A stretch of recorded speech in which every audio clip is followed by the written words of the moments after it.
The stranger rode into Pioche, Nevada on a Tuesday morning in June of 1873, and within an hour 3 men were dead in the saloon, though she never fired a single shot.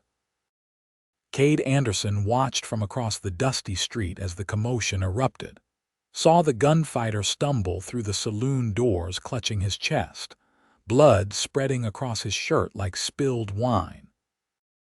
2 more men followed, one already dead before he hit the boardwalk, the other gasping his last breaths into the unforgiving desert air.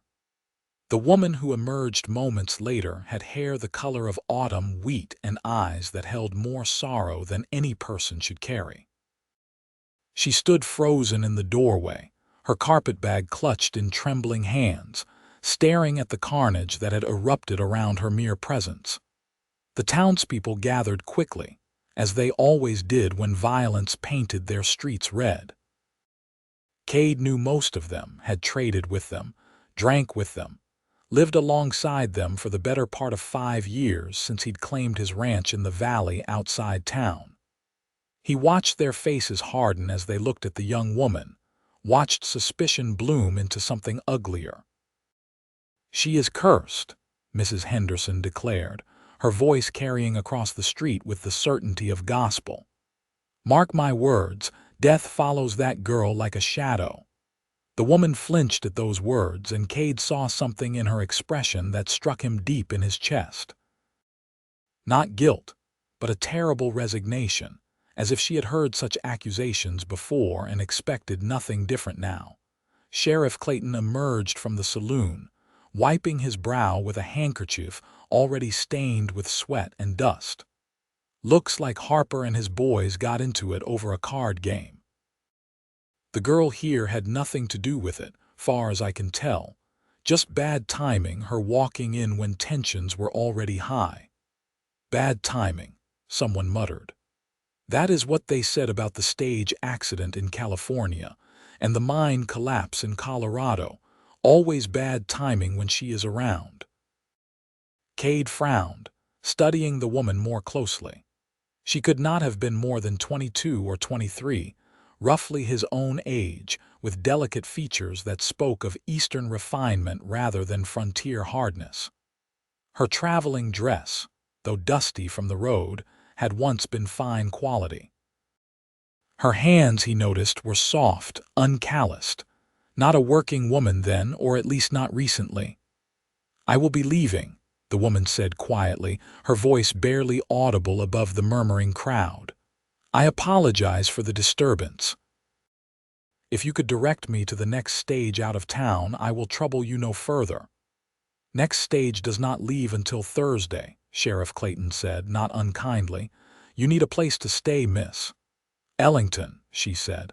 "Helena Ellington, and I would not want to impose." "Perhaps I could sleep at the station, or—" "You will do no such thing," Mrs. Henderson interrupted, though her tone suggested charity rather than warmth. "We are Christian people here. You can stay at the boarding house, though I expect you will keep to your room and not cause any more trouble." Kade found himself moving before he quite understood why, his boots carrying him across the rutted street. The woman, Helena, had turned toward the boarding house, but something in the defeated slope of her shoulders made him speak. "Pardon me, Miss Ellington," he said, touching the brim of his hat. "I am Kade Anderson. I run a ranch about 5 miles from here. I could not help but overhear that you are looking to leave Pioche." She turned to face him, and he found himself caught by her eyes. They were green, he noticed, the color of new sage after rain, and they held a depth of sadness that made his heart ache with unexpected sympathy. "I am," she said carefully. "Though I appreciate your concern, Mr. Anderson, I would not want to bring my particular brand of misfortune to your doorstep. The good people of this town have already made their opinions quite clear." "The good people of this town," Kade said, keeping his voice low enough that only she could hear, "are frightened and looking for someone to blame for the violence that has always been here. I saw what happened." You walked into a saloon, and three fools who were already itching for a fight found their excuse. That is not your doing." "You do not know that," Helena said, and there was such conviction in her voice that it gave him pause.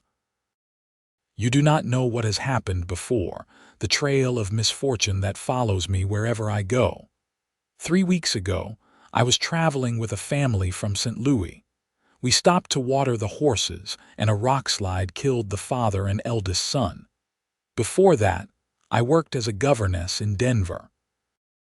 The house burned down 2 days after I arrived, and the children barely escaped with their lives. Before that," she stopped, her eyes glistening with unshed tears. "I could continue, Mr. Anderson, but I think you understand. The people here are not wrong to fear me. I fear myself." Kade studied her for a long moment, noting the sincerity in her expression, the genuine anguish in her voice. She believed what she was saying, that much was clear. Whether it was true was another matter entirely. "I do not believe in curses," he said finally. "I believe in bad luck, poor timing, and the random cruelty of the world. I also believe that a young woman traveling alone in this territory needs help, not superstition and cold shoulders. Your kindness is noted, Mr. Anderson, but I really must decline. I have learned through bitter experience that remaining in one place only invites disaster." "Then help me with something," Kade said, an idea forming even as he spoke. "I need to hire someone to help catalog my library. My father was a scholar before he came west, and when he died last year, he left me with nearly 300 books that need proper organizing. The work would take perhaps a week, maybe less. You would have room and board at the ranch house, away from town and prying eyes, and I would pay you fair wages for your time. Then, when the work is done, I will personally escort you to wherever you want to go next. Salt Lake City, San Francisco, wherever the stage can take you." Helena's expression softened slightly, surprise replacing some of the sadness. "You would do that? Risk having the curse transfer to your ranch, your livelihood?" "I would do that," Kade confirmed. "Because I think you need help, and because I genuinely do need someone with education and careful hands to organize those books before they fall to dust and mice. My foreman, Dutch, has been after me for months to get it done, but I am better with cattle than Cicero." A ghost of a smile touched Helena's lips. "You have Cicero, among others." Father fancied himself a student of classical philosophy. "We have got everything from Plato to Plutarch, plus a fair collection of American poets and some novels that would probably scandalize Mrs. Henderson if she knew they existed." This time the smile reached her eyes, transforming her face entirely. Kade felt his breath catch at the sight. She was beautiful, he realized, in a way that had nothing to do with mere physical features and everything to do with the intelligence and spirit that shone through when she let her guard down. "I studied literature at a finishing school in Boston," Helena said quietly. "Before my parents died and my circumstances changed. I would very much enjoy working with books again if you are certain about this offer." "I am certain," Kade said, surprised by how much he meant it. "Gather your things from wherever you have them, and I will bring the wagon around. We can be at the ranch before sundown." As he walked toward the livery stable, Kade heard the whispers starting behind him. The townspeople would talk, of course. They would say he was a fool, that he was inviting disaster, that the cursed girl would bring ruin to his ranch just as she had supposedly brought ruin everywhere else. Let them talk. He had made his decision, and he would stand by it. The ride to the ranch passed in relative silence, though it was not an uncomfortable quiet. Helena sat beside him on the wagon seat, her carpetbag and a small trunk secured in the bed behind them. The Nevada landscape rolled past, all sagebrush and rocky outcroppings. the Sierra Nevada mountains visible in the purple distance. It was harsh country, unforgiving to those who did not respect it, but Kade had come to love it in the years since his father had dragged him west in search of a fresh start. "It is beautiful," Helena said suddenly, her voice soft with wonder. "I have traveled through so much of this territory, but I have been so focused on leaving, on running, that I never stopped to really look at it." "It grows on you," Kade said. "When we first arrived, I thought it was the most desolate place God ever created. Now I cannot imagine living anywhere else." "You came from back east, Ohio, originally." "Father was a professor at a small college there, but he had some trouble with the administration over his views on certain matters. He decided a change of scenery was in order, so we came west. He bought the ranch, thinking he could raise cattle and live the simple life while pursuing his studies. Turned out he had a knack for it. By the time he died, we had built one of the more successful operations in this part of Nevada." "I am sorry for your loss," Helena said. "Losing a parent is never easy." "Thank you. It has been just over a year now, and most days I manage all right, but I miss our evening conversations, the way he could turn even the most mundane topic into a philosophical discussion." Kade glanced at her. "What about you?" "You mentioned your parents had passed." Helena's expression clouded. 3 years ago. Yellow fever took them both within a week of each other. I was 19, suddenly alone in the world with no family and very little money. I sold what I could, used the proceeds to travel west where I heard there were opportunities for educated women willing to work. And I was right, there were opportunities. I just could not seem to hold onto any of them for very long. Because of the accidents. Because of the curse, she corrected gently.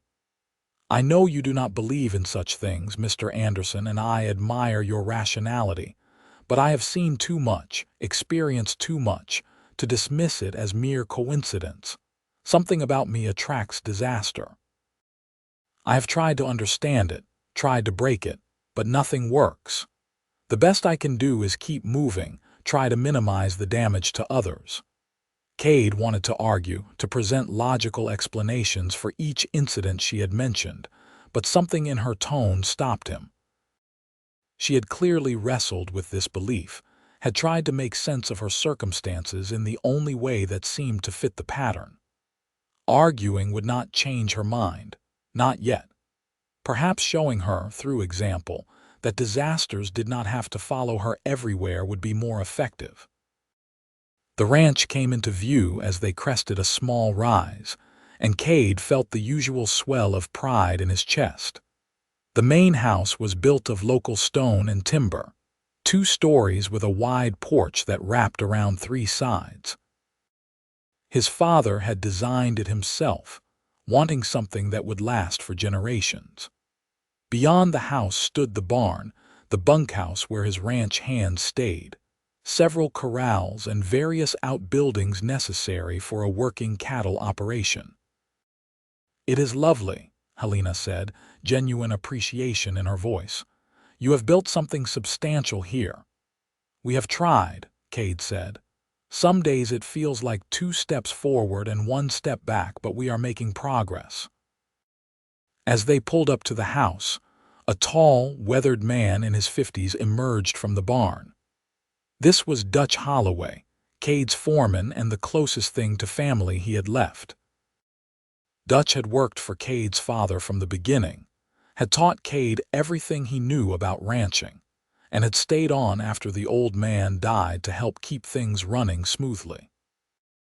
"Brought company, I see," Dutch said, his keen blue eyes assessing Helena with the practiced gaze of someone who had spent decades reading people and situations. "This is Miss Helena Ellington," Kade said, helping her down from the wagon.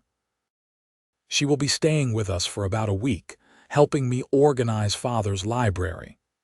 Miss Ellington, this is Dutch Holloway, my foreman and the man who actually keeps this place running while I pretend to be in charge." Dutch chuckled and touched his hat. "Pleased to meet you, Miss Ellington. Any friend of Kade's is welcome here." "Thank you," Helena said. "Though I should mention that the town has already decided I am cursed and responsible for the shooting that happened this morning. I wanted to be transparent about that before I set foot on your property." Dutch's eyebrows rose, and he looked at Kade with an expression that clearly said they would be having words later. "Well now," he said slowly, "that is quite an introduction. I appreciate your honesty, miss. We will just have to see what happens, I reckon." Kade showed Helena to one of the upstairs bedrooms, a sunny room with windows facing west toward the mountains. It had been his mother's room, back before she died giving birth to a stillborn daughter when Kade was just 5 years old. His father had kept it maintained but unused, unable to bear sleeping there without her. Now it seemed right to have life in it again. "This is beautiful," Helena said, running her hand along the quilt that covered the bed. "Are you certain it is all right for me to stay here?" "I am certain," Kade said. "Take some time to settle in, freshen up from the journey. I will have some supper brought up in a couple of hours, and tomorrow we can start on the library." He left her to her privacy and went to find Dutch, knowing the conversation was coming whether he was ready for it or not. He found the foreman in the barn, checking on a mare that was due to foal any day. "All right," Dutch said without preamble. "You want to tell me what you have gotten yourself into?" Kade explained the situation in Pioche, Helena's belief in her own curse, and his offer to help her. Dutch listened without interrupting, his expression thoughtful. "So you brought home a girl the whole town thinks is cursed because you felt sorry for her," Dutch said when Kade finished. "I brought home a woman who needs help because it was the right thing to do," Kade corrected. "And because I genuinely do need help with those books." "You have been nagging me about it for months." "True enough," Dutch acknowledged. "But there is more to it than that, is not there? I saw how you looked at her when you helped her down from the wagon." "I do not know what you mean. Boy, I have known you since you were 14 years old. I can read you like one of your father's books. You are drawn to her, and not just out of charity." Kade sighed, knowing there was no point in denying it. "There is something about her, Dutch. Something beyond the obvious fact that she is beautiful and educated and completely alone in the world. When I looked in her eyes, I saw someone who has been hurt by circumstances beyond her control, someone who has convinced herself she is poison to everyone around her. I wanted to show her that is not true." "And if it is true?" Dutch asked quietly. "If the curse is real, or if she really does have the kind of bad luck that gets people killed, then we will deal with it," Kade said firmly. "But I do not believe in curses, Dutch. I believe in cause and effect, in natural consequences, in the random chaos of the universe. I do not believe that a young woman can attract disaster simply by existing." "Your father would have liked her," Dutch said after a moment. "He always did appreciate a philosophical puzzle." "He would have," Kade agreed, feeling the familiar pang of grief. "He would have spent hours debating the nature of fate and free will with her." "Just be careful," Dutch warned. "Your heart is showing, and hearts have a way of getting broken in situations like this." Kade nodded, accepting the wisdom even as he knew it was probably too late. Something about Helena Ellington had already worked its way under his skin, and he suspected there was no going back from that. The next morning dawned clear and hot, as most summer mornings did in Nevada. Kade found Helena already awake and dressed, standing on the porch and watching the sun paint the mountains gold. "Did you sleep well?" he asked, joining her with 2 cups of coffee. "Better than I have in months," she admitted, accepting the coffee gratefully.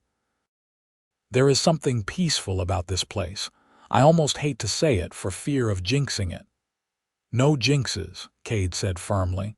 "Just coffee, breakfast, and a day's honest work. Speaking of which, are you ready to tackle the library?" "I am," Helena said, and he could hear the eagerness in her voice. "I have missed working with books more than I realized." The library occupied a large room on the first floor, with floor-to-ceiling shelves on 3 walls and large windows on the 4th to provide natural light. Books were stacked haphazardly on every available surface, some in decent order but most in complete disarray.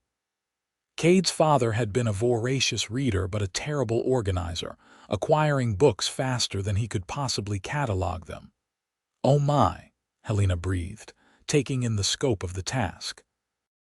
"You are not exaggerating about the condition." "I tried to warn you," Kade said. "Father would start one organizational system, get distracted by actually reading the books, and abandon the whole project. Then he would start again with a completely different system. This is the result of 10 years of that cycle." Helena set down her coffee and rolled up her sleeves with a determined expression that Kade found utterly charming. "Then we had better get started. Do you have a preference for how you want them organized?" "Whatever makes the most sense to you," Kade said. "I trust your judgment." They worked through the morning, developing a system that organized the books first by subject, then by author within each subject category. Helena proved to have an encyclopedic knowledge of literature and a gift for creating order from chaos. She handled each book with reverence, occasionally pausing to read a passage or share an interesting observation. "Your father had excellent taste," she said, carefully shelving a volume of Emerson. "These are not just the books a man collects to appear educated. These are the books of someone who genuinely loved ideas." "He did," Kade said. "Some of my earliest memories are of him reading aloud to me, trying to explain concepts that were far beyond my childhood understanding. He never talked down to me, though. He always treated me like I was capable of understanding if I just thought hard enough." "That is a precious gift," Helena said softly. "My father was similar. He believed education was the key to everything, that a curious mind could overcome any obstacle." She paused, her expression darkening. "He was wrong, of course. There are some obstacles that cannot be overcome by thought alone."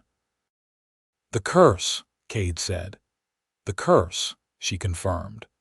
"Though I suppose even that is a kind of education.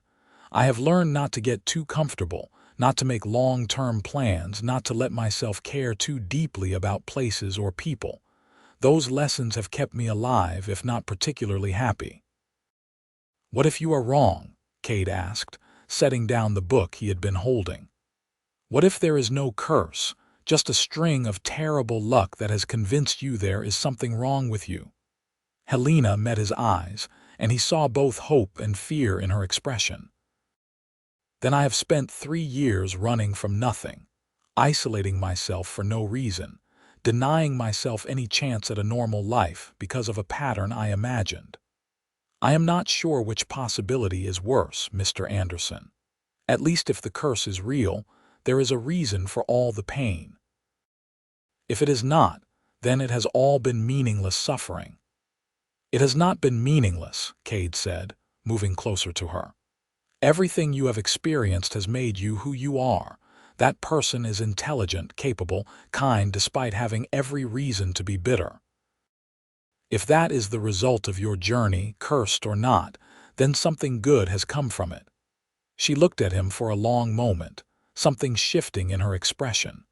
"You are a remarkable man, Kade Anderson.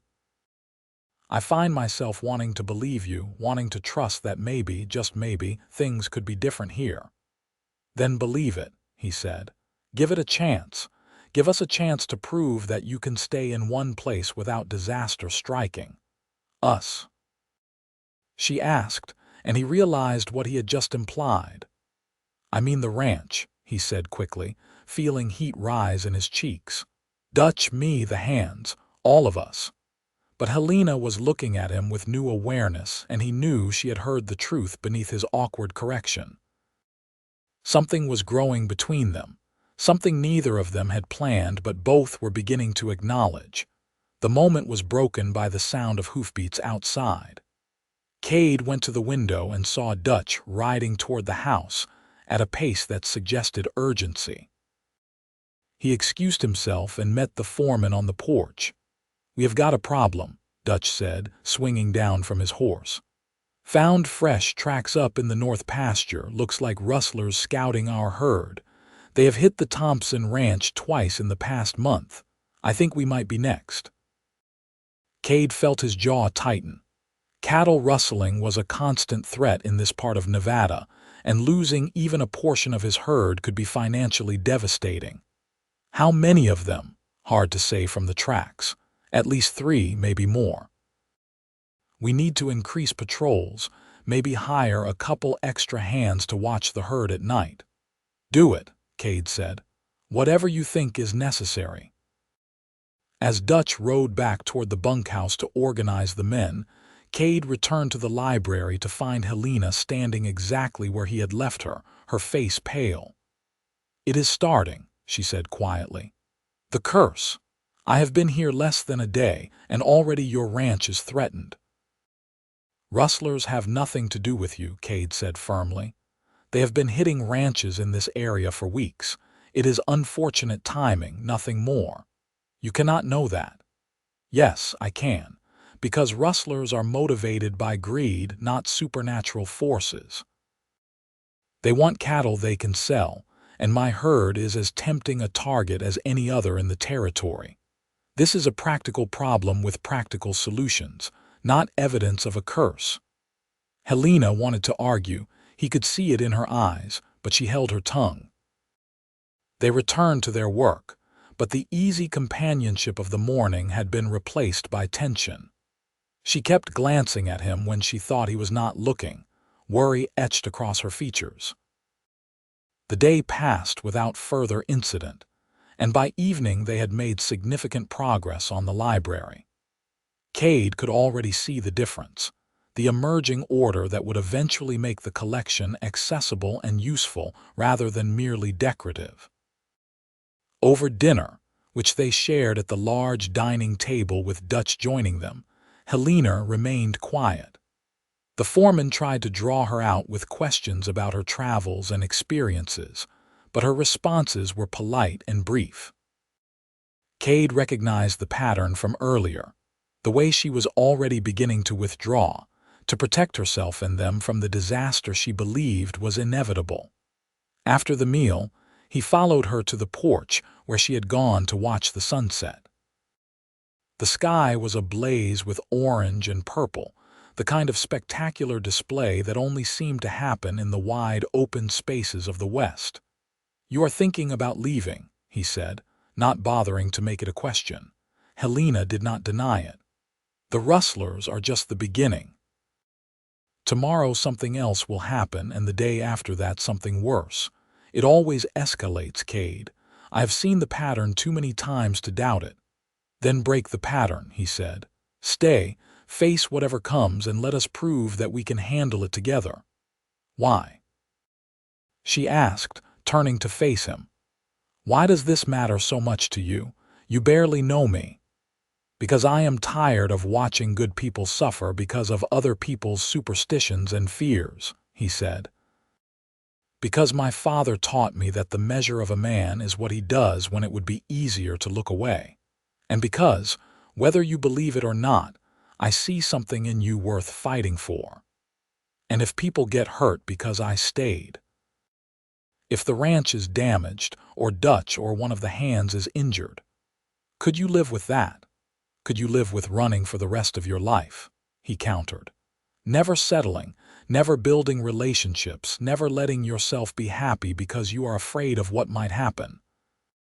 "I have been living with it," she said, "for 3 years. That is not living, Helena. That is just surviving, and barely. You deserve more than that. You deserve a chance at a real life." She looked at him with eyes full of longing and fear.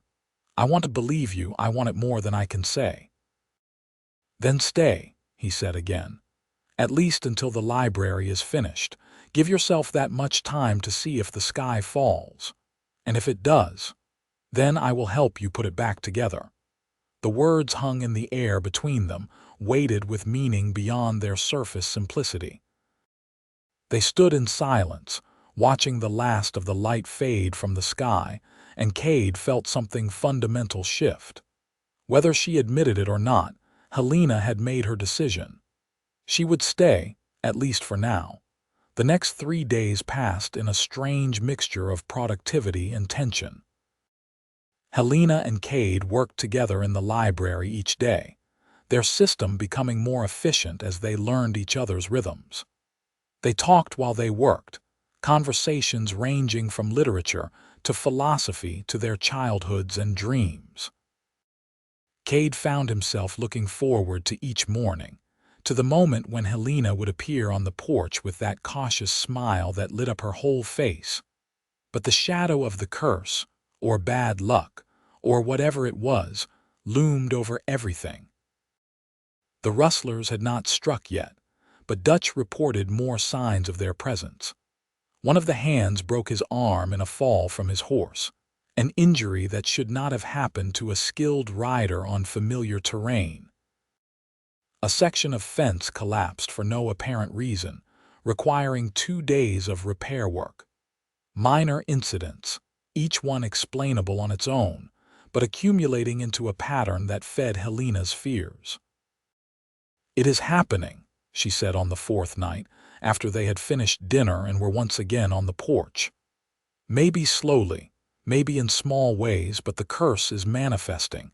You cannot deny that there have been an unusual number of problems since I arrived."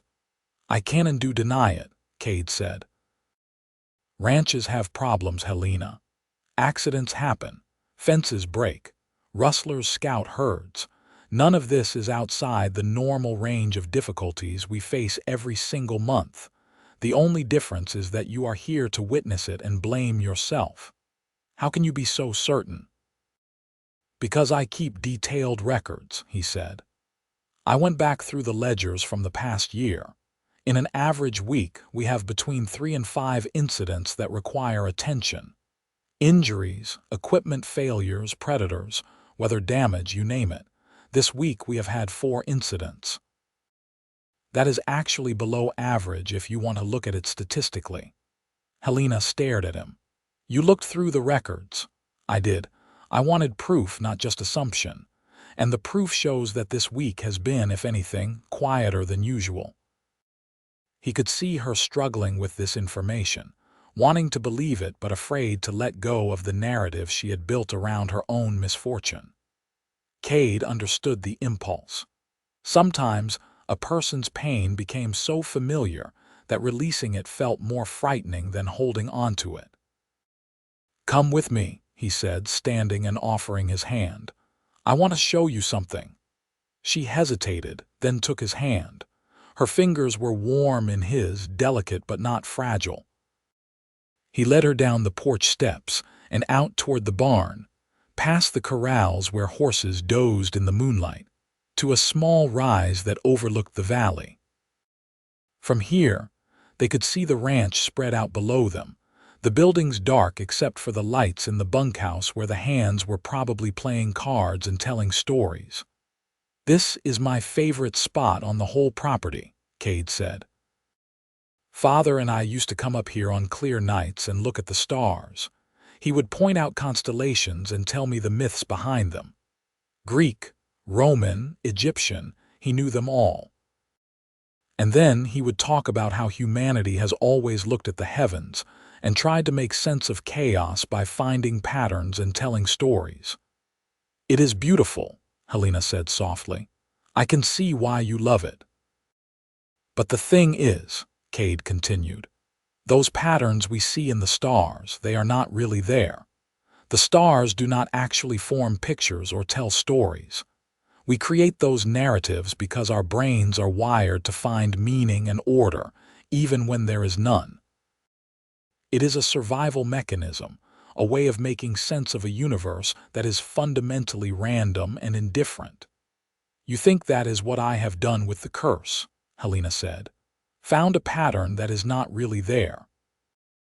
I think you experienced a series of terrible events at a vulnerable time in your life, and you needed an explanation that would help you regain some sense of control," Kade said. "If you are cursed, then at least there is a reason for the pain.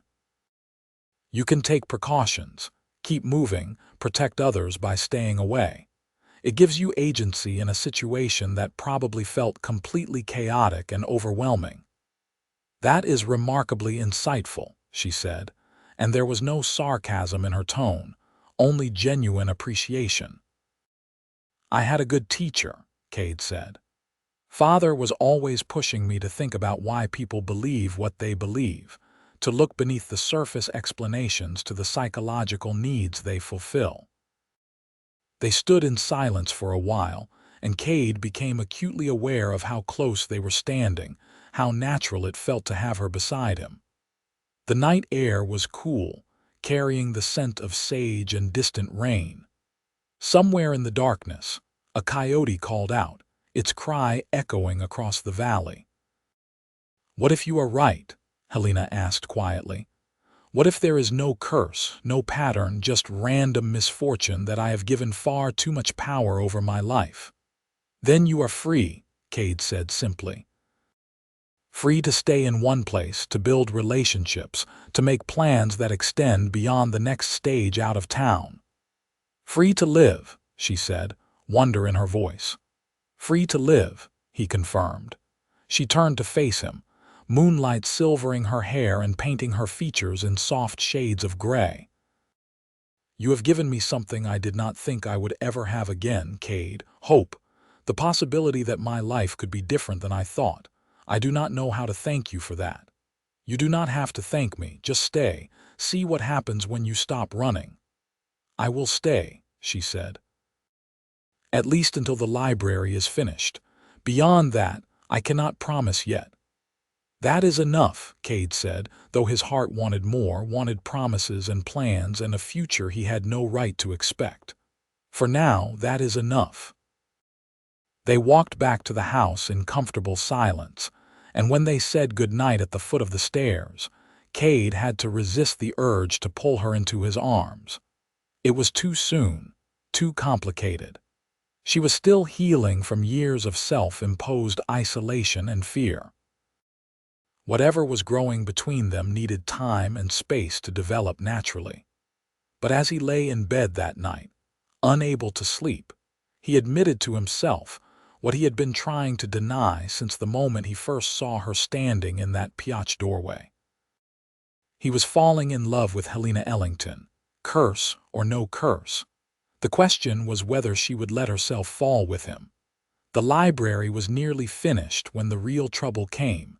Kade was in the barn helping Dutch repair a saddle when they heard the gunshots. 3 sharp cracks that echoed across the valley, coming from the direction of the north pasture. Both men were moving before the echoes faded, grabbing rifles and mounting horses in a fluid series of movements honed by years of practice. They found 2 of the hands, Tom and Billy, exchanging fire with a group of riders who were trying to cut out a section of the herd. The rustlers had clearly not expected resistance, had probably thought they could get in and out before anyone noticed. But Tom had been doing his rounds early, had spotted them and called for backup. The firefight was brief and intense. Kade fired over the rustlers' heads, not wanting to kill anyone if it could be avoided, but making it clear they were serious about defending their property. The rustlers, seeing they were outnumbered and outgunned, retreated in a thunder of hooves and curses. One of them had been wounded, leaving a trail of blood that disappeared into the rocks, but the rest escaped intact. "Everyone all right?" Dutch called out as the dust settled. "Fine, boss," Tom replied. "They did not get close enough to do any real damage." "Good shooting," Kade said. "You probably just saved us losing 20 head or more." As they rode back toward the ranch house, Kade's thoughts turned immediately to Helena. She would have heard the shots, would be convinced that the curse had finally manifested in violence. He needed to get to her before she made any rash decisions. He found her in her room, throwing clothes into her carpet bag with jerky, panicked movements. Tears streamed down her face and she did not look up when he entered. "I have to go," she said, her voice breaking. "This is exactly what I feared. People shooting at each other, someone wounded. Next time it will be worse. Next time someone will die, and it will be my fault for staying when I knew better." "Helena, stop," Kade said, crossing the room and gently taking the carpet bag from her hands. "Please just stop and listen to me. I cannot. Do not you see? This is the pattern. It starts small and builds until someone gets hurt or killed. I have seen it too many times, Kade. I will not be responsible for your death or Dutch's or anyone else's on this ranch. The rustlers had nothing to do with you," he said firmly. "They have been scouting this area for weeks. We knew they were coming. That is why we increased patrols, why we had men watching the herd. Their attack was not supernatural, it was opportunistic, and we drove them off with no one seriously injured. That is a victory, not a curse. You cannot know that. You cannot be sure that my presence did not somehow encourage them, or change the timing, or make things worse than they would have been." "You are right," Kade said. "I cannot be absolutely certain. But I can say with confidence that cattle rustling happens in this territory every single day, to ranches all across Nevada, whether or not they are hosting visitors from back east. This is a hazard of ranching, pure and simple." Helena sank onto the bed, her hands covering her face. "I am so tired, Kade. Tired of running, tired of being afraid, tired of blaming myself for things I cannot control, but I do not know how to stop." Kade sat beside her, close but not touching. "You stop by making a choice, right here, right now. You choose to stay, to trust that we can handle whatever comes, to believe that you deserve happiness and stability as much as anyone else. What if I choose wrong?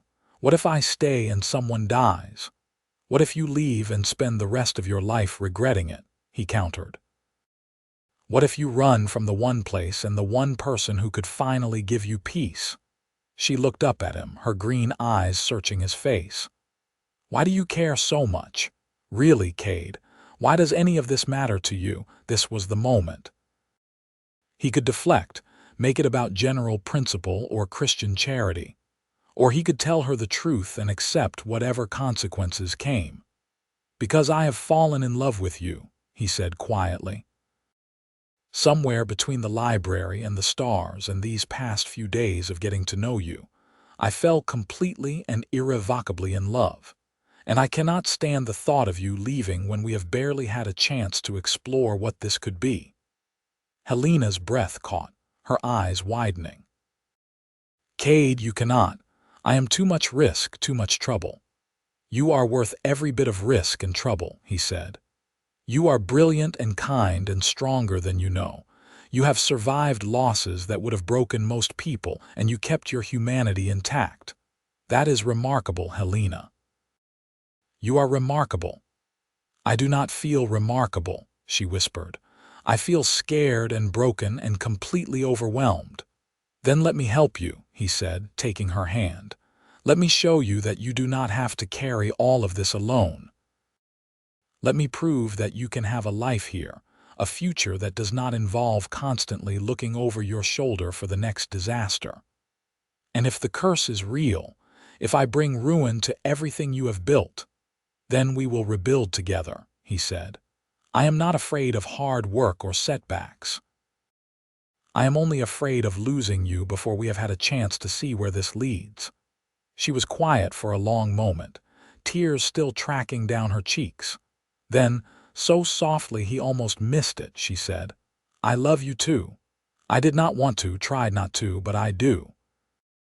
You make me feel seen and valued in a way I have not felt since my parents died, and that terrifies me more than any curse could." "Why does it terrify you?" "Because now I have something to lose," she said. "Before I was alone. If disaster struck, I was the only one hurt. But now, if I stay and something happens to you because of me, I will never forgive myself.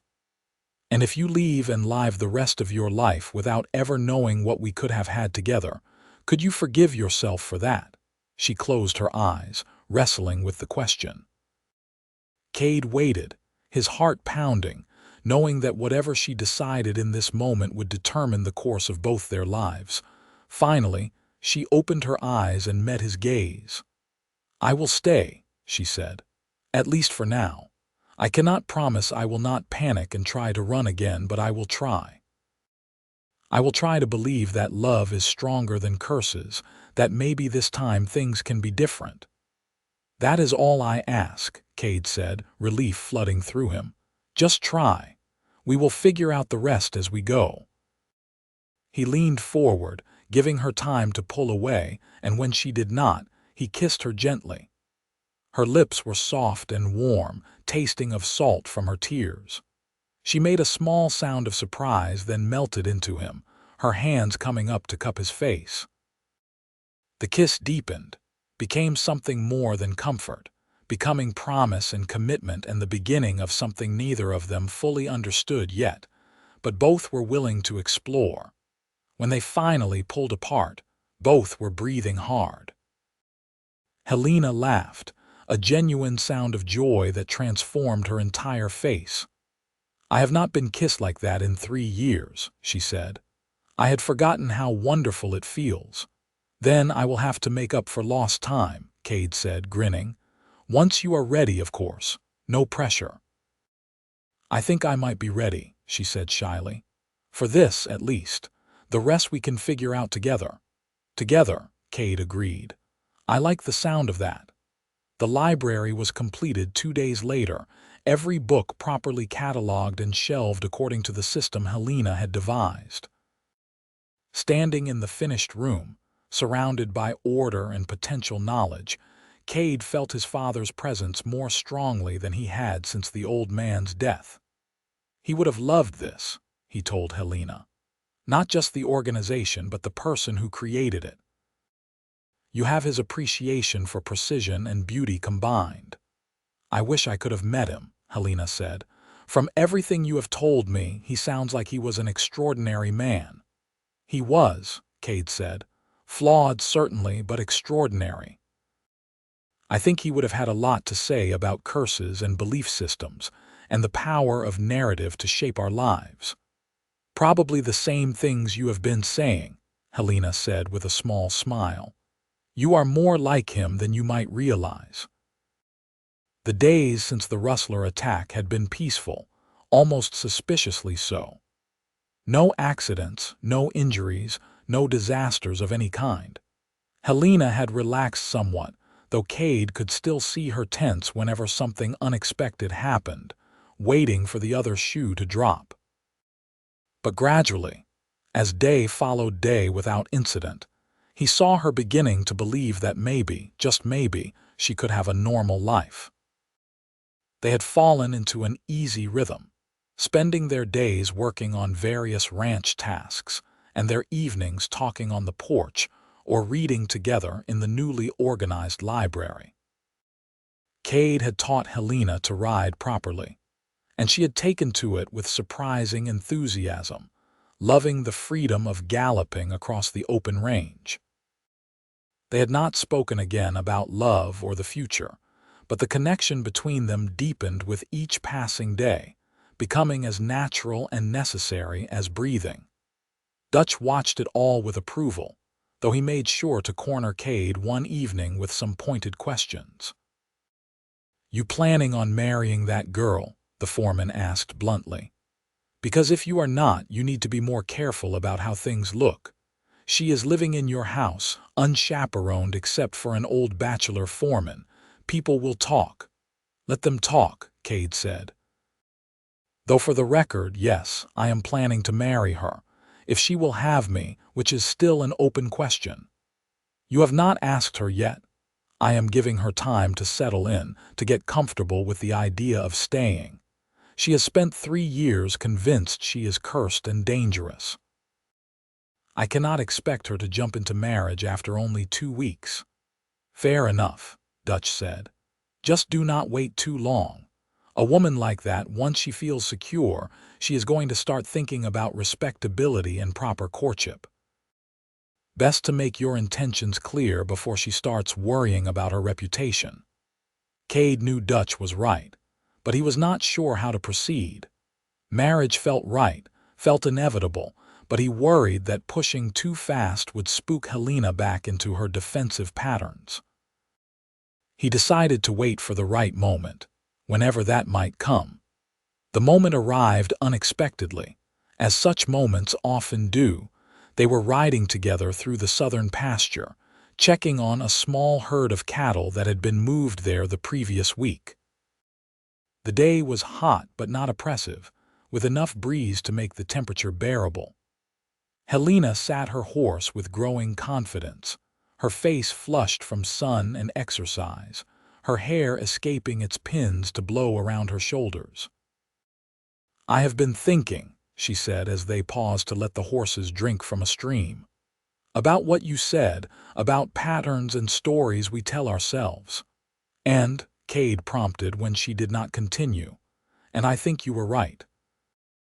I have been looking back at all the incidents I blamed on the curse, really examining them without the assumption that they were connected to me. The stagecoach accident happened on a route known for rock slides, during a season when they were particularly common. The fire in Denver started in the kitchen, caused by a servant who had a habit of drinking and leaving candles burning. The mine collapse in Colorado had been predicted by the safety inspector weeks before I arrived. On and on, every incident has a rational explanation that has nothing to do with my presence. That must be a relief to realize," Kade said carefully, not wanting to push too hard. "It is and it is not," Helena said. "It is a relief to think I might not be cursed. But it is also humbling to realize how much energy I have wasted, how many opportunities I have missed, because I was convinced of something that was not true. I have essentially put my life on hold for 3 years based on faulty reasoning and fear." "You did the best you could with the information and emotional resources you had at the time," Kade said. "That is all anyone can do. The important thing is that you see it now, that you can move forward without that burden." "Can I, though?" Helena asked, turning to face him. "Move forward, I mean. I am 23 years old with no family, no prospects, no real place in the world. I have been living on your charity for 2 weeks, and while the library is done, I have no particular reason to stay except that I want to. That is not exactly a stable foundation for a future." Kade's heart began to race. This was the moment, then. Time to lay his cards on the table. "You have every reason to stay," he said, dismounting and moving to help her down from her horse. "You have work here if you want it. The ranch could use someone with your organizational skills and education. Dutch has been saying for years that we need better record keeping, and the hands could benefit from someone teaching them to read and write properly." "That is kind of you to offer," Helena said, "but we both know that is not a permanent solution. Eventually, people will talk about the arrangement and your reputation will suffer." "Then marry me," Kade said, the words coming out in a rush. "Marry me and stay here permanently, not as a guest or an employee but as my wife. Help me build something lasting on this ranch. Give us a chance to create the life we both want." Helena stared at him, shock and hope warring in her expression. "Kade, are you serious? We have known each other for 2 weeks. 2 weeks that have felt like a lifetime," he said. "I know this is fast, probably too fast by any conventional standard, but I have never been more certain of anything. I love you, Helena. I want to wake up next to you every morning and fall asleep with you every night. I want to share my life with you in all its chaos and beauty, and I want to help you build the kind of life you thought you could never have. What if I am not ready?" She asked, though he could see the longing in her eyes. What if I still have too much fear and damage to be a good wife? Then we will work through it together, Kade said. I am not asking for perfection, Helena. I am asking for partnership, for commitment, for the chance to build something together. The rest we will figure out as we go. She was quiet for a long moment, searching his face. Then, slowly, a smile spread across her features, radiant and full of joy. Yes, she said. Yes, I will marry you. I am probably insane, and this is definitely too fast, but I do not care. I love you, Kade Anderson, and I want to spend my life proving that love is stronger than fear. He pulled her into his arms, kissing her with all the pent-up emotion of the past 2 weeks. She responded with equal fervor, her body molding against his in a way that felt perfect and right. When they finally broke apart, both were laughing, giddy with the enormity of what they had just decided. We should probably tell Dutch, Helena said, and figure out when and where to have the ceremony. And I suppose I need a proper dress, though I do not have much money for something fancy. My mother's wedding dress is still packed away upstairs, Kade said. If you would not mind wearing it, I think she would be honored to have it used again. Helena's eyes filled with tears. I would be honored to wear it. Are you sure, though? That seems like a precious family heirloom. You are family now, Kade said simply. Or you will be as soon as we can arrange the ceremony. How do you feel about getting married in Pioche? I know the town was not exactly welcoming when you arrived, but Pastor Williams is a good man, and the church is the prettiest building for 50 miles. I think that would be perfect, Helena said. A chance to show them that I am not cursed, that I can be part of a community without bringing disaster. It feels like the right way to start our life together. They rode back to the ranch in high spirits, already making plans and discussing possibilities. Dutch was working in the barn when they arrived, and one look at their faces told him everything he needed to know. About time, he said, grinning. I was starting to think I would have to lock you two in a room together and not let you out until you came to your senses. We are getting married, Kade announced, unable to keep the pride out of his voice. As soon as we can make the arrangements. Best news I have heard in a long time, Dutch said, coming over to shake Kade's hand and kiss Helena's cheek. Your father would have been over the moon about this. He always said you would find someone special when the time was right. I wish he could be here, Kade said quietly. He is here, Dutch said. In everything you do, every value you hold, every kindness you show. That man lives on in you and now in your marriage. That is a powerful legacy. The next week passed in a flurry of preparation. Helena altered the wedding dress to fit her smaller frame, working late into the night by lamplight to get every detail perfect. Kade rode into Pioche to speak with Pastor Williams and arrange for the ceremony, facing down the suspicious stares of townspeople who still remembered the shooting on the day Helena arrived. You are sure about this, son? Pastor Williams asked, after Kade explained the situation. The girl has a reputation, deserved or not.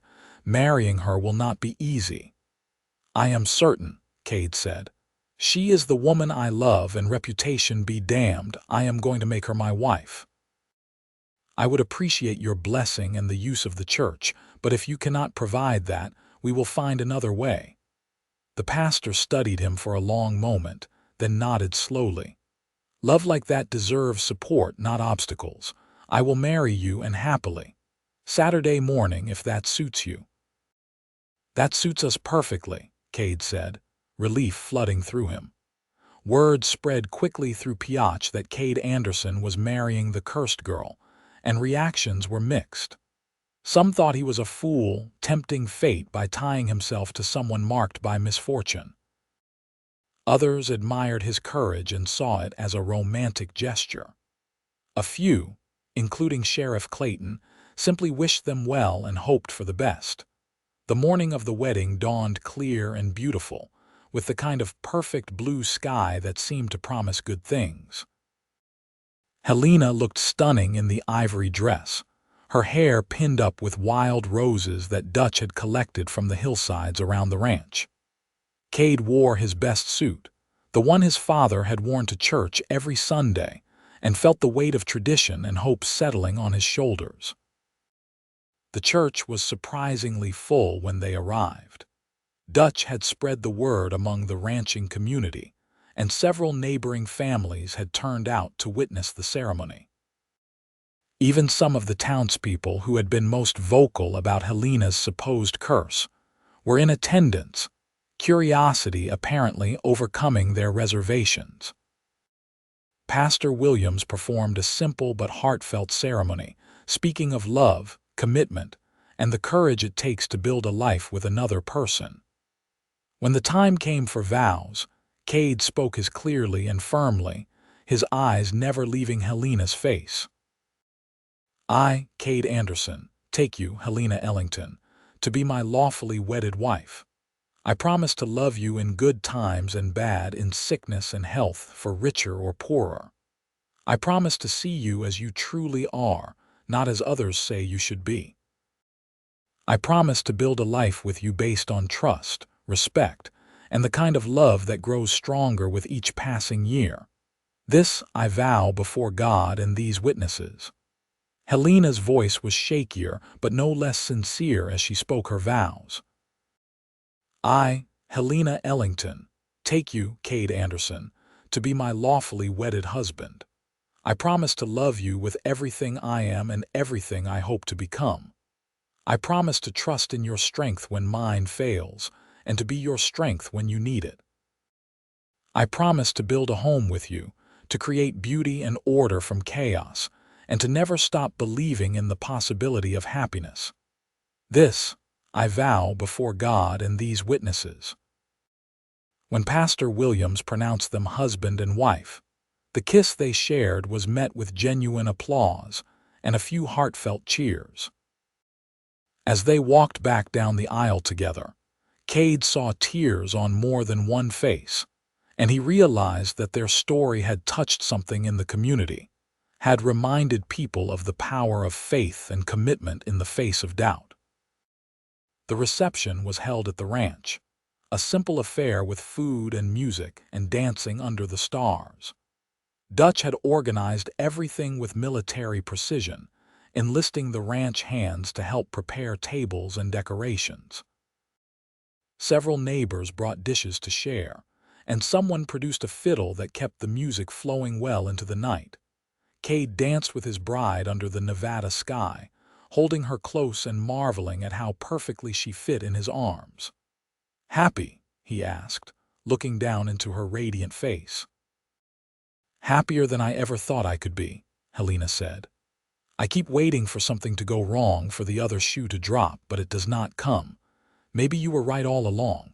Maybe there never was a curse, just fear and bad luck that I gave too much power." "Or maybe," Kade said, "love really is stronger than any curse.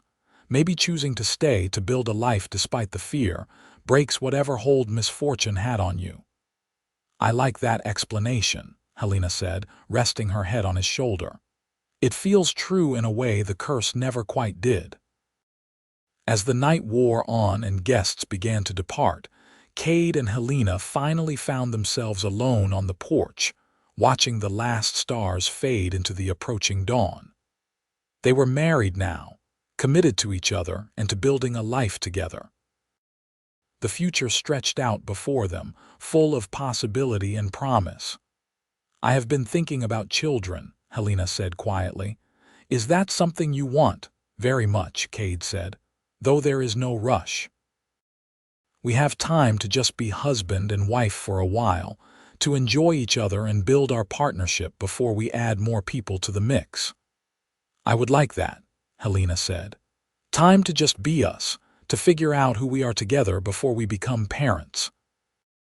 Though I admit, the idea of a child with your eyes and your father's love of learning appeals to me greatly." "And a child with your intelligence and strength appeals to me," Kade said. "But all in good time. For now, I am content with this, with you, with the life we are beginning to build." They sat in comfortable silence as the sun rose over the mountains, painting the sky in shades of gold and pink. It was a new day, the first of their married life, and Kade felt a sense of peace and rightness that he had not known since his father died. He had found his partner, his equal, the person who would walk beside him through whatever the years brought. Helena must have felt something similar, because she squeezed his hand and said, "Thank you for seeing me when everyone else saw only a curse. Thank you for giving me a chance at a real life." "Thank you for having the courage to take that chance," Kade replied. "I know how hard it was to stay, to push through the fear. You are the bravest person I know." "We are brave together," Helena said. "That is what makes it possible." The months that followed were some of the happiest of Kade's life. He and Helena fell into the rhythms of married life with surprising ease, learning each other's habits and preferences, building the kind of partnership that deepened with each passing day. Helena took over the ranch's record-keeping, bringing the same organizational brilliance to the ledgers that she had brought to the library. She also started teaching reading and writing lessons to the ranch hands twice a week, a service they appreciated far more than Kade had expected. The ranch prospered under their joint management. Kade handled the physical labor and the livestock, while Helena managed the business side, keeping meticulous records and even finding ways to increase their profits through better contract negotiations with buyers. Dutch marveled at the transformation, telling Kade more than once that he had married well above his station. "That woman has a head for business that would put most men to shame," the foreman said one evening. "You are lucky she was willing to settle for a humble rancher when she could probably run a bank or a mercantile with her skills." "I remind myself of that every day," Kade said, grinning, "though I think she is happy here.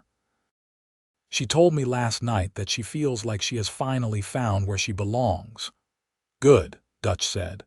"This place needs her energy, her perspective, and you need her, that is plain as day. I have not seen you this settled since before your father died." It was true. The grief that had haunted Kade for over a year had eased into something more manageable, a gentle sadness rather than an acute pain. Having Helena in his life gave him purpose beyond mere survival, reminded him that there was still joy to be found in the world. They spent their evenings reading together in the library, discussing philosophy and literature, the way Kade used to do with his father.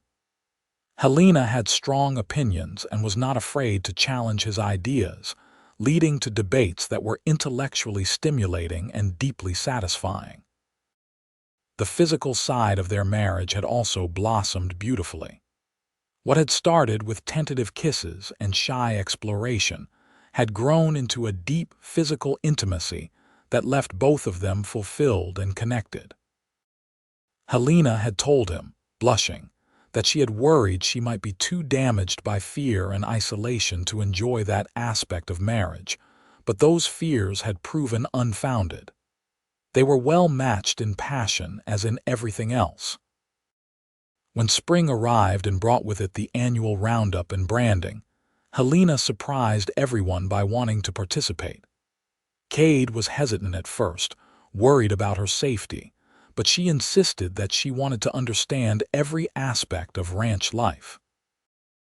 Under Dutch's patient instruction, she learned to rope and brand, proving to have a steady hand and good instincts.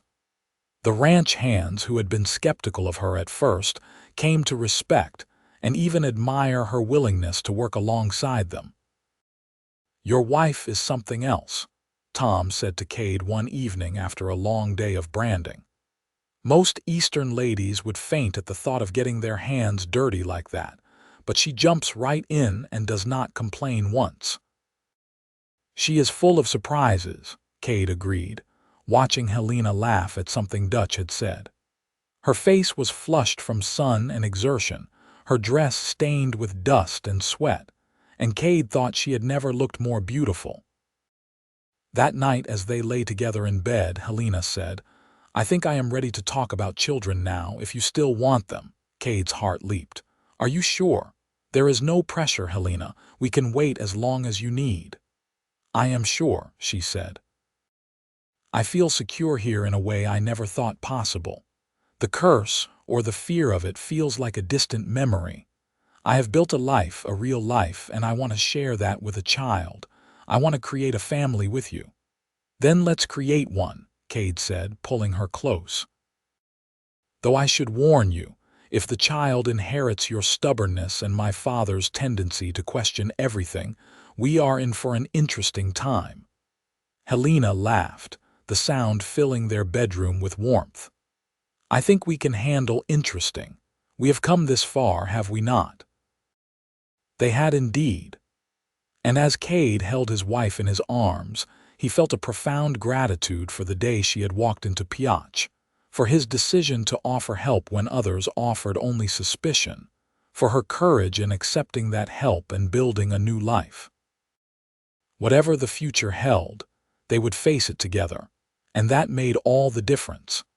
Helena became pregnant in late summer, confirmed by the doctor in Pioche, who pronounced her healthy and likely to deliver sometime in early spring. The news filled both of them with joy and a certain amount of anxiety, though for different reasons. Kade worried about the dangers of childbirth, the risks that claimed so many women in this harsh territory. Helena worried about being a good mother, about whether she had healed enough from her own losses to provide the stability a child needed. "What if I am not ready?" she asked Kade one night, her hand resting on her still flat stomach. "What if the old fears come back? What if I start seeing patterns and curses again? Then we will work through them together, just like we have worked through everything else," Kade said. "You are stronger than you think, Helena. You have spent the past year proving that every single day. Trust yourself the way I trust you." Dutch was thrilled by the news, immediately starting to plan additions to the house to accommodate a nursery. "This ranch needs young voices," he said. "Needs the energy of children to keep it alive and growing. Your father would have been so pleased." The pregnancy progressed smoothly, with none of the complications the doctor had warned them to watch for. Helena remained active through most of it, continuing her work with the ledgers and the reading lessons, until she became too tired in the late months. Kade hovered protectively, much to her amusement and occasional annoyance. "I am pregnant, not an invalid," she told him more than once. "Women have been doing this since the beginning of time. I am perfectly capable of walking to the barn without you holding my arm." "Indulge me," he said. "You are carrying the most precious cargo in the world. I am allowed to be protective." Winter came early that year, bringing snow that blanketed the valley in white and made travel difficult. Kade found himself grateful for their isolation, content to spend the cold months with just Helena, Dutch, and the ranch hands for company. They passed the long evenings reading aloud to each other, playing cards and making plans for the child who would arrive with spring. "If it is a boy, I would like to name him after your father," Helena said one night. "What was his full name?" "Robert James Anderson," Kade said. Though he usually went by James, said Robert made him sound too formal. "James Anderson," Helena said, testing the name. "I like it." "And if it is a girl, what about Sarah?" Kade suggested. "That was my mother's name, Sarah Grace Anderson." "That is beautiful," Helena said. "Sarah if a girl, James if a boy, though of course the child might have other ideas once they are old enough to express them," Kade laughed. "Very true. We should probably prepare ourselves for a strong-willed child, given the parents." The baby came on a warm day in early April, arriving with the spring rains and new grass. Helena's labor was long but not unusually difficult, and the midwife from Pioche who attended the birth pronounced it a textbook delivery. Kade paced the house for 12 hours, refusing to leave despite Dutch's attempts to distract him with ranch work, until finally the midwife emerged with a squalling bundle wrapped in blankets. "You have a son," she said, smiling. "A healthy boy with good lungs, as you can hear. And your wife is doing well, asking for you." Kade took the stairs 2 at a time, bursting into the bedroom to find Helena propped up against pillows, looking exhausted but radiant. She held out her arms and he went to her, careful not to jostle her as he embraced them both. "Meet James," she said softly, pulling back the blanket so Kade could see his son's face. "James Robert Anderson." Kade looked down at the tiny, red-faced creature in Helena's arms and felt his heart expand in a way he had not known was possible. His son. Their son. A new generation, a new beginning, a continuation of everything his father had built and believed in. "He is perfect," Kade whispered, touching one impossibly small hand with his finger. The baby gripped it reflexively, and Kade felt tears prick his eyes. "Absolutely perfect." "We made him," Helena said, wonder in her voice. "Out of love and hope and stubbornness, we made this perfect little person." Over the next weeks, they adjusted to life with an infant. Sleep became a luxury, measured in precious hours snatched between feedings and diaper changes. But neither of them complained. James was an easy baby, content to be held and surprisingly alert for one so young. His eyes, when they finally settled on a permanent color, were green like his mother's, though he had Kade's dark hair. Dutch became an unlikely but devoted grandfather figure, spending hours rocking the baby and singing old songs from his own childhood. The ranch hands took turns helping out, and Kade was touched by how gentle these rough men became around the infant, how careful they were with their language and behavior when he was present. By the time summer arrived, Helena had recovered fully from the birth and was back to managing the ranch's business, though now with a baby in a basket beside her desk. She had a gift for balancing motherhood and work, never seeming frazzled or overwhelmed even when dealing with a fussy infant and complex contract negotiations simultaneously. "How do you do it?" Kade asked one evening, watching her nurse James while reviewing a stack of invoices.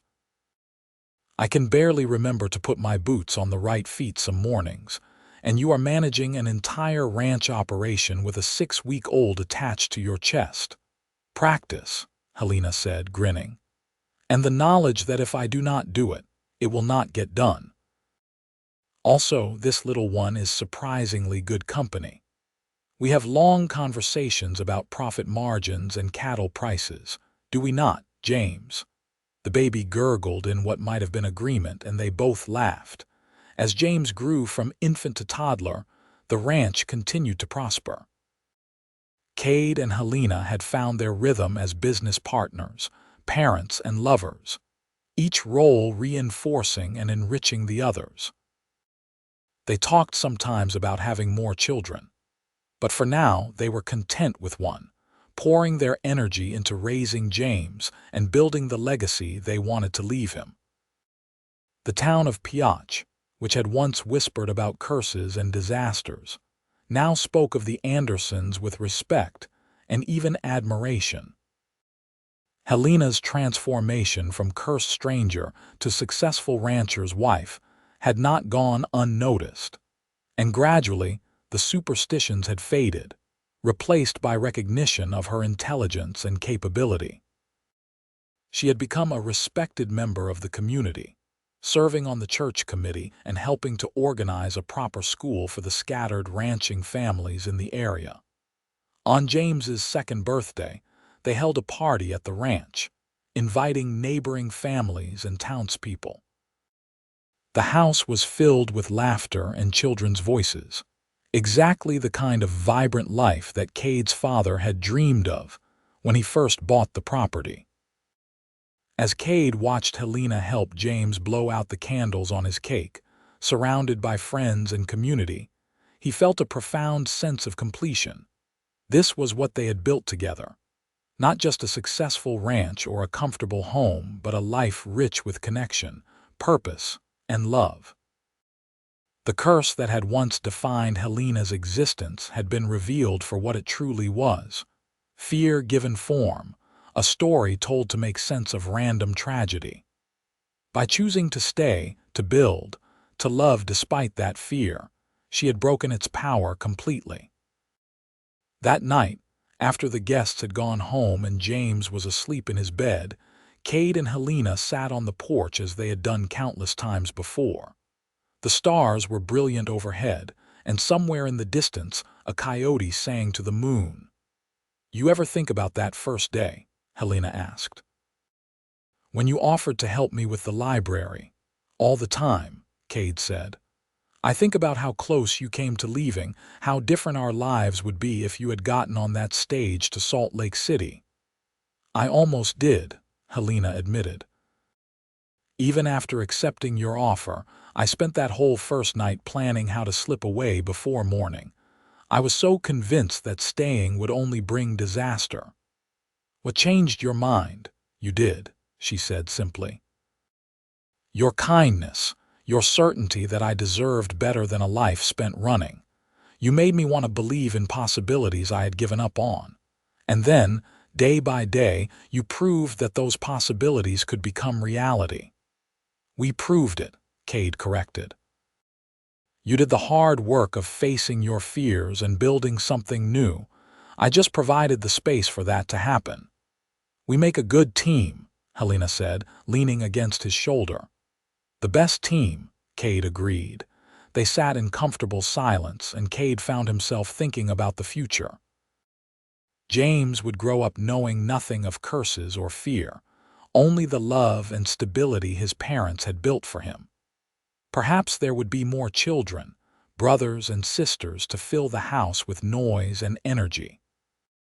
The ranch would continue to grow, would pass eventually to James and whatever family he created. The cycle would continue, building on the foundation that Kade and Helena had laid. "I am thinking about another baby," Helena said, as if reading his thoughts.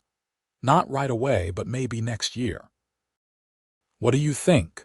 "I think that sounds perfect," Kade said. "James could use a sibling, and I would love to watch you navigate pregnancy and business negotiations again. You were terrifying and impressive in equal measure." Helena laughed. "I will take that as a compliment. Though next time I am delegating more of the physical work earlier. I was probably too stubborn about staying active." "Probably," Kade agreed. "But that is one of the things I love about you. Your stubbornness has served us well. And your patience has balanced it beautifully," Helena said. "We really do complement each other, do we not?" "We do," Kade said. "In every way that matters." The years continued to unfold with the kind of steady happiness that might seem unremarkable to outside observers, but felt miraculous to those living it. Helena did indeed become pregnant again, delivering a daughter they named Sarah in the spring of James's 4th year. Sarah was as different from her brother as two children could be, quiet where he was boisterous, thoughtful where he was impulsive. She had Kade's dark eyes and Helena's delicate features, and from her earliest days showed signs of her mother's organizational mind. Kade often thought about his father during this time, wishing the old man could have met his grandchildren, could have seen the legacy he had created. But in a way, his father was present in everything they did, from the books that lined the library to the philosophical discussions Kade and Helena had, while the children played at their feet. The ranch itself was a living memorial, proof that one man's dreams could extend far beyond his own lifetime. When James was 8 and Sarah was 4, they had one more child, another boy they named Dutch in honor of the foreman who had become family in every way that mattered. The real Dutch, now in his late 60s and showing signs of slowing down, wept openly when they told him of the honor. declaring it the proudest moment of his life after his own children's births. The ranch had expanded significantly by this time, with additional lands purchased and a growing herd that required a larger crew to manage.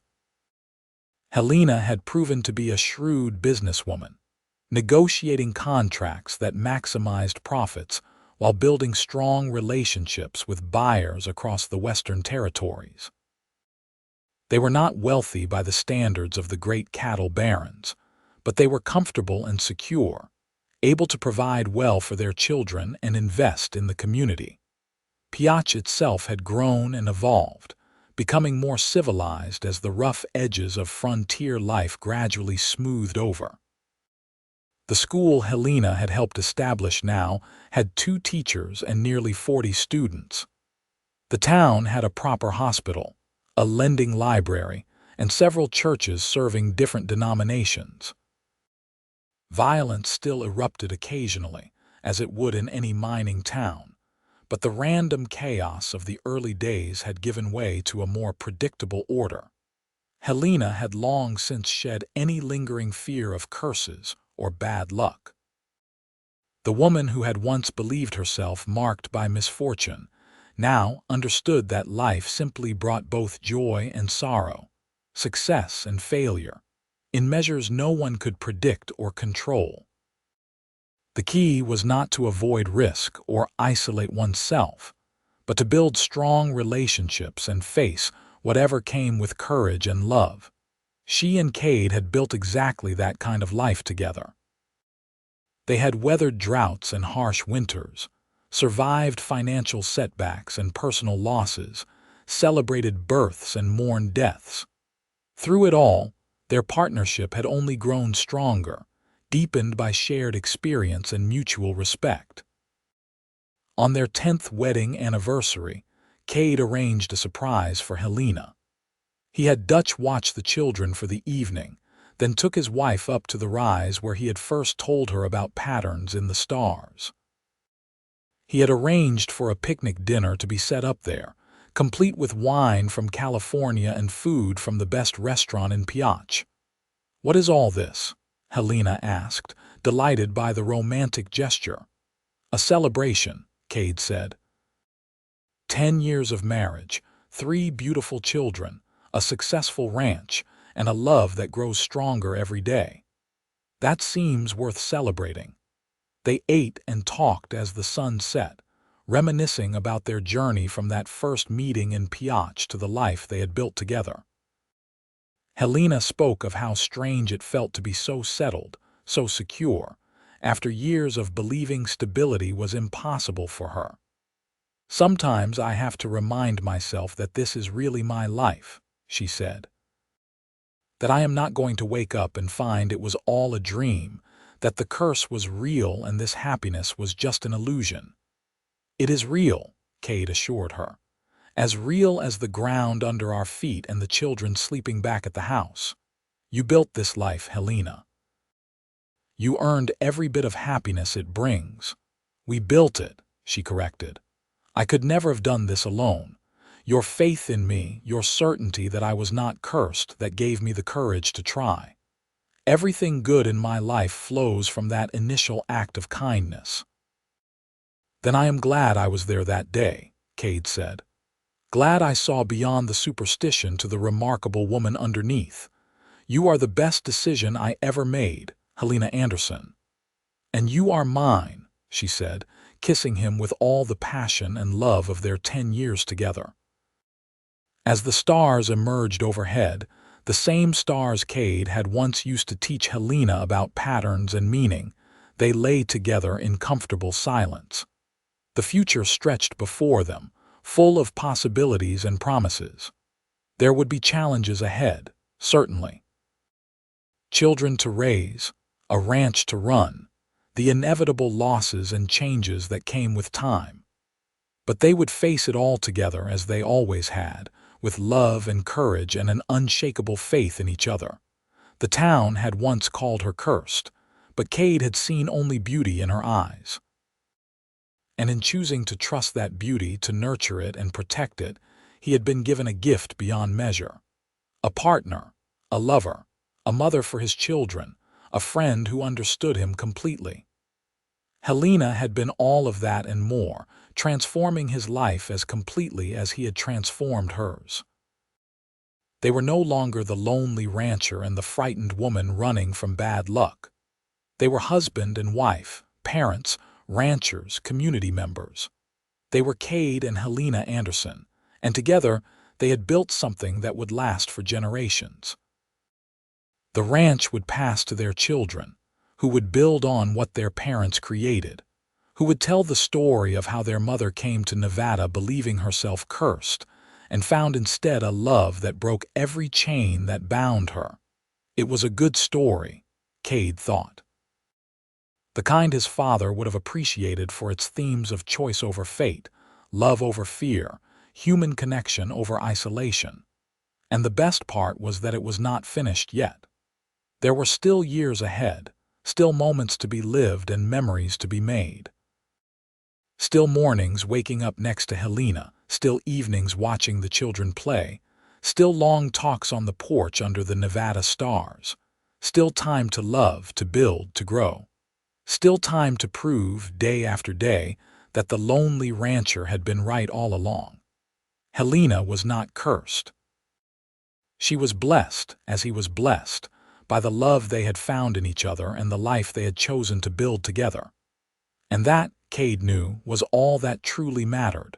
The children grew, as children do, each developing their own distinct personalities and dreams. James showed an early interest in ranching, following Kade and Dutch around from the time he could walk, asking endless questions about cattle and land management. Sarah inherited her mother's love of books and organization, spending hours in the library reading everything she could reach. Young Dutch, true to the man he was named for, seemed equally comfortable with both pursuits, moving easily between the physical work of the ranch and the intellectual pursuits his parents valued. Helena watched them grow with a mixture of pride and wonder, still occasionally amazed that she had been allowed to keep this happiness, that no cosmic force had swept in to snatch it away. The old fear surfaced rarely now, usually only in moments of particular joy when some superstitious part of her brain insisted that such happiness could not last. But she had learned to acknowledge those fears and let them pass, trusting in the life she and Kade had built rather than in old stories about curses and doom. When James turned 12, Kade gave him more responsibility on the ranch, teaching him the skills he would need to eventually take over the operation.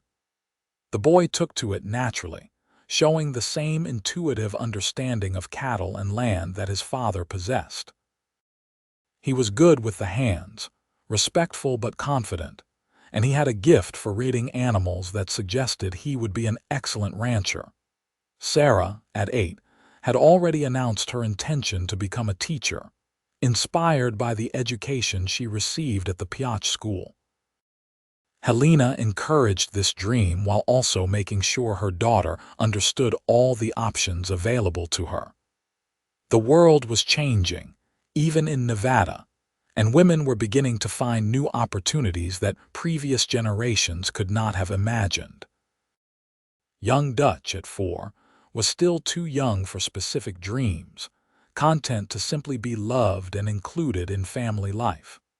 But already they could see signs of his nature, the careful observation and quiet competence that would serve him well in whatever path he chose. The ranch itself continued to evolve. Kade and Helena had invested in improvements, adding modern equipment where it made sense while maintaining the essential character of the operation. They had built a reputation for quality cattle and fair dealing, and buyers came from as far as San Francisco and Denver to purchase their stock.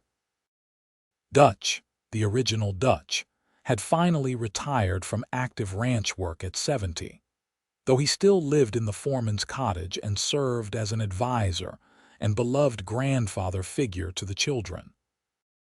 A younger man named Thomas had taken over as foreman, bringing new energy while respecting the traditions and systems that had made the ranch successful. On a warm summer evening when James was 15, Sarah 11, and young Dutch 7, the family gathered on the porch after dinner as was their custom.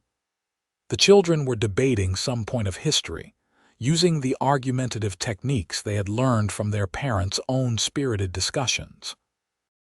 Kade and Helena listened with amusement, occasionally interjecting questions to push the debate in interesting directions. "You have taught them well," Dutch Sr. said, having joined them for the evening meal as he often did. "These children know how to think, how to question, how to defend their positions. Your father would have been so proud, Kade." "I hope so," Kade said. "We have tried to give them the same gifts he gave me: education, curiosity, the courage to examine ideas honestly." "You have succeeded," Dutch said.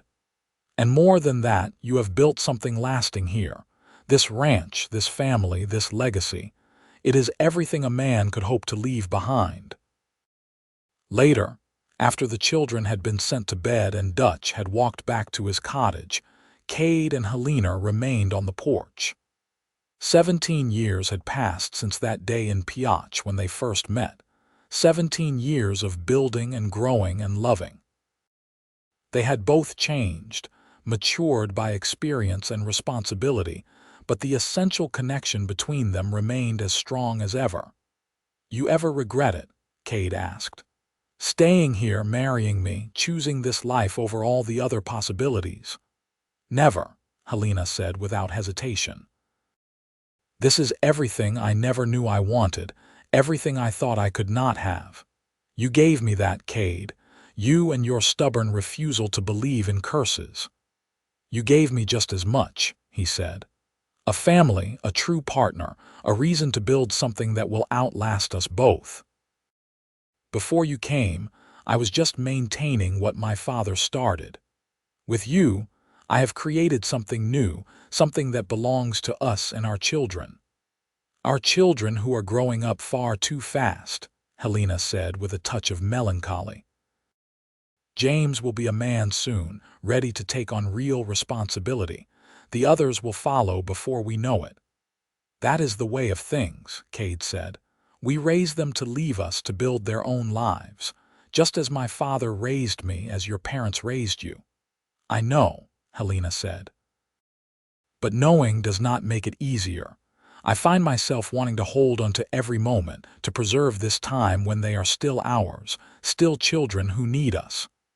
"They will always need us," Kade said, "just in different ways as they grow. And we will be here, ready to provide whatever support we can while letting them find their own paths." "Wise words," Helena said, smiling. "You sound like your father." "I will take that as the highest compliment," Kade said. The years continued their steady march. James grew into a capable young man, taking on more and more of the ranch's daily operations. At 20, he married a neighboring rancher's daughter, a practical woman named Emma who shared his love of the land and understood the demands of ranching life. They built a house on the eastern section of the property, close enough to be part of the family operation but far enough for privacy and independence. Sarah followed her dream of teaching, attending a normal school in Carson City, and returning to Pioche to teach at the very school where she had been educated. She remained unmarried, declaring that she was content with her work and her family, though Helena suspected this might change if the right person came along. Young Dutch showed an unexpected interest in law, reading every legal text he could find in the ranch's library, and eventually apprenticing with a lawyer in Pioche. He talked of perhaps becoming a judge someday, of using his understanding of both ranching and law to help resolve the disputes that constantly arose in this rough territory. Kade and Helena watched these developments with pride and occasional wistfulness, adjusting to the changing dynamics as their children became adults with their own lives and dreams. The ranch house, once filled with the noise and chaos of young children, became quieter, more orderly. But it was not empty. James and Emma visited often and in time brought grandchildren who filled the rooms with new energy and laughter. The first grandchild, a boy named Robert after his great-grandfather, arrived when Kade was 52 and Helena was 50. Holding this new life, seeing his son become a father, Kade felt the profound continuity of generations, the way love and learning passed from one to the next in an endless chain. "We are getting old," he said to Helena that night, only half joking. "We are getting older," she corrected. "But we are not old yet. We have years ahead of us, years to enjoy our grandchildren and continue our work and be together." She was right, as she usually was. They did have years ahead, years filled with the kind of deep satisfaction that comes from a life well lived. The ranch continued to prosper under the combined management of Kade, Helena, and James. Sarah's students regularly won prizes at regional competitions, bringing honor to Pioche's school. Young Dutch passed the bar examination and opened a practice that quickly became respected throughout the territory. Through it all, Kade and Helena remained partners in every sense of the word. They still read together in the evenings, still debated philosophy and politics, still made love with the passion of people who had chosen each other every day for decades. The physical changes of age were undeniable, the gray in their hair and the lines on their faces, but Kade thought Helena had never been more beautiful than she was at 55, her face reflecting all the love and laughter and wisdom of their years together. On their 25th wedding anniversary, their children organized a celebration that brought together family and friends from across Nevada. The ranch was filled with people, all there to honor the couple who had built not just a successful business, but a true partnership that had inspired everyone who knew them. Speech after speech praised their love, their dedication, their contributions to the community. But the words that meant the most to Kade came from Helena herself, spoken later that night when they were finally alone. "I have been thinking about that first day," she said. "About the woman I was then, so full of fear and convinced she was cursed. That woman would not recognize the person I have become. You gave me that transformation, Kade. You saw something in me that I could not see in myself, and you refused to let me settle for less than I deserved. You did the transforming," Kade said. "I just held up a mirror so you could see your own strength and beauty." "Then we transformed each other," Helena said, "because you are not the lonely rancher you were when we met. You have become a leader, a patriarch, a man who has built something truly remarkable. And you did it with grace and humility and more love than any one person should be capable of." "I had help," Kade said, pulling her close. "The very best help imaginable." They stood on the porch, the same porch where they had shared so many conversations and decisions and quiet moments over the years. The Nevada sky stretched overhead, infinite and beautiful, and Kade thought about all the patterns humans had imposed on those random stars, all the stories told to make sense of chaos.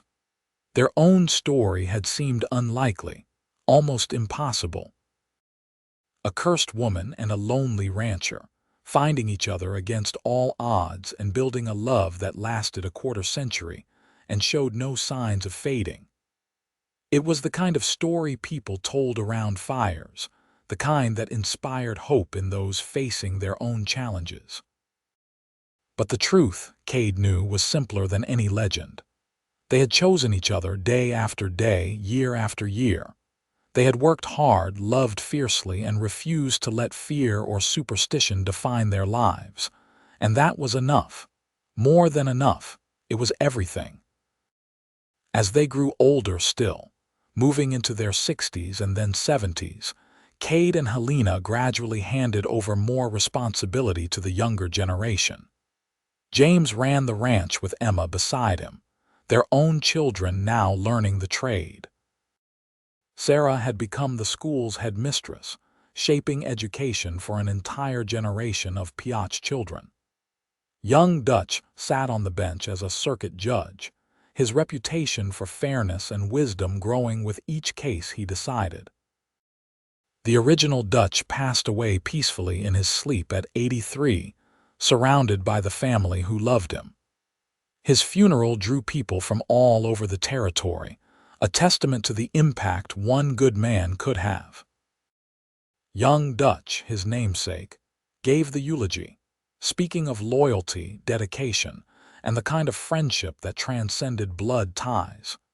Kade grieved deeply for the man who had been like a second father to him, who had helped build everything he valued. But the grief was tempered by gratitude for all the years they had shared, all the wisdom Dutch had imparted, all the love he had shown to multiple generations of the Anderson family. He lived a good life, Helena said, holding Kade as he wept, full of purpose and connection and love. We should all be so fortunate. We are fortunate, Kade said. Every day with you and our children and grandchildren, that is fortune beyond measure. At 75, Kade's health began to fail. Nothing dramatic, just the gradual wearing down of a body that had worked hard for decades. He could no longer ride the range or do heavy labor, but his mind remained sharp, and he found satisfaction in consulting with James on ranch matters and playing with his growing number of great-grandchildren. Helena, at 73, remained remarkably vital, still keeping the ranch's books and managing the business side of operations. She refused to acknowledge Kade's declining health as anything more than temporary, convinced that with proper rest and care he would bounce back as he always had. But Kade knew better. He could feel his body failing, could sense the approach of the end with the same certainty he had once felt about Helena being the right woman for him. He was not afraid, exactly, but he was deeply concerned about leaving Helena alone after so many years together. "Promise me something," he said to her one quiet evening as they sat together in the library, surrounded by his father's books and all the memories they had created in this room. "Anything," Helena said. "Promise me you will not retreat back into fear when I am gone. Do not let my death convince you that the curse was real all along, that you were responsible for losing me." Helena's eyes filled with tears. "Do not talk like that. You are not going anywhere." "Helena," he said gently, "we both know that is not true. I am 75 years old and I am tired. My body is ready to rest, even if my heart is not ready to leave you. I cannot do this without you," she whispered. "You have been my anchor, my strength, my reason for everything good in my life. How am I supposed to continue without that?" "The same way you did everything else that seemed impossible," Kade said. "With courage and determination and the support of people who love you. Our children will be here, and the grandchildren, and the whole life we built together. That does not end just because I do." "But you are the center of it all," Helena said. "You are the reason any of it exists." "No," Kade said firmly. "We are the reason. Together. And that together will continue in our children, in the ranch, in every life we touched and every value we upheld. I will be gone, but what we built remains. Promise me you will remember that." Through tears, Helena promised. And true to her word, when Kade passed away peacefully in his sleep 3 months later, she did not retreat into the old fears and superstitions. She grieved deeply, genuinely, allowing herself to feel the full weight of losing her partner of 52 years. But she did not interpret his death as proof of a curse or punishment for her happiness. It was simply the natural end of a long and well-lived life, sad but not tragic. The funeral drew even more people than Dutch's had, a testament to the respect and affection Kade had earned over his lifetime. Person after person stood to speak of his kindness, his wisdom, his unwavering integrity. James spoke of his father's patience and teaching. Sarah remembered his love of learning and spirited debates. Young Dutch praised the example he had set as a husband, father, and community member. But the words that resonated most were Helena's, spoken in a clear voice despite her tears. She told the story of their first meeting, of how Kade had seen beauty where others saw curses, had offered help where others offered only suspicion. She spoke of the life they had built together, the love that had sustained them through every challenge, the partnership that had enriched them both beyond measure. Kade taught me that we are not defined by other people's fears or our own worst moments, she said. He taught me that love is a choice we make every day, and that choosing to stay, to build, to commit, that is the bravest and most important thing we can do. He gave me 52 years of choosing each other, and I would not trade a single day of that time for anything in this world. He was my husband, my friend, my partner in every way that matters. And though he is gone, the love we shared continues in everything he helped me become, in the children we raised, in the life we created together. Helena lived another 8 years after Kade's death, remaining active in the ranch's affairs and deeply involved with her children and grandchildren. She never remarried, telling anyone who asked that she had already experienced the great love of her life and needed no other. In those final years, she often spoke of Kade with a mixture of grief and gratitude, missing him terribly while celebrating all they had shared. She kept his memory alive through stories, making sure the great-grandchildren who had never met him understood the kind of man he had been. When her own health began to fail at 81, Helena faced it with the same courage she had learned from Kade. She put her affairs in order, said her goodbyes, and prepared to join the man who had been the center of her world for more than half a century. On her last day, surrounded by children and grandchildren in the bedroom she had shared with Kade, Helena looked around at all the faces she loved and smiled. "I am not afraid," she said. "How could I be when I am going to see him again? Your father, your grandfather, the man who taught me what real love looks like, he will be waiting and we will be together again." "Tell him we love him," James said, tears streaming down his weathered face. "Tell him we are grateful for everything he built," Sarah added. "Tell him the ranch is in good hands," young Dutch said. "Tell him his legacy lives on." "I will tell him," Helena promised. "I will tell him everything." She passed quietly that evening, a peaceful end to a remarkable life. They buried her next to Kade on the rise where he had once taught her about patterns in the stars, where he had proposed, where they had celebrated countless anniversaries and quiet moments together. The headstone bore both their names and a simple inscription that James had chosen. The town called her cursed, but he saw only beauty. Together they built a love that death cannot diminish.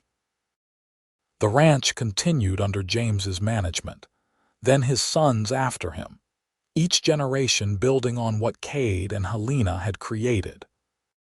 The story of their courtship and marriage became family legend, told and retold to children and grandchildren as an example of what real love looked like, what courage and commitment could achieve. The library remained exactly as Helena had organized it over 50 years earlier. The books lovingly maintained and still used by family members who shared Kade's love of learning. The house stood strong, its stone walls and timber beams built to last for generations, just as the love that had filled it had been built to endure beyond any single lifetime. And on clear nights, when the stars blazed overhead in the Nevada sky, members of the Anderson family would sometimes walk up to that rise where Kade and Helena were buried and look out over the ranch they had built together. They would think about patterns and meaning, about the stories we tell ourselves and the truths we choose to believe. They would think about a lonely rancher and a frightened woman who found each other against all odds and created something beautiful and lasting. They would think about love, real and true and strong enough to overcome any curse, any fear, any obstacle. The kind of love that Kade and Helena had shown was possible if only you had the courage to reach for it and the wisdom to nurture it once found. And they would know, with certainty born from generations of evidence, that some stories have happy endings after all. The town had called her cursed, but the lonely rancher saw only beauty in her eyes. And in that seeing, in that choice to look deeper than superstition and fear, he had saved them both and created a legacy that would endure for as long as the Anderson name existed in Nevada, and perhaps even longer than that. It was a good story, the best story, and every word of it was true.